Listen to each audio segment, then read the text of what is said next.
שלום, אני רוצה להראות לכם שיטה מאוד מאוד טובה ללנקות כלי כסף בלי לשפשף. אז לוקחים קערה כל סוג שהוא, במקרה שלי גם כסף, ועושים אותה בנייר כסף.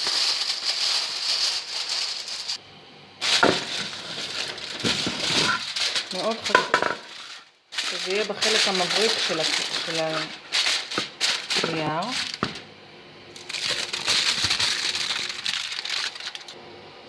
הנה עטפתי אותה טוב טוב טוב. עכשיו אני שמה סודה לשתייה באדיבות רבה. כמו שאתם רואים, יש לי פה פמות שמזמן לא ניקיתי אותו.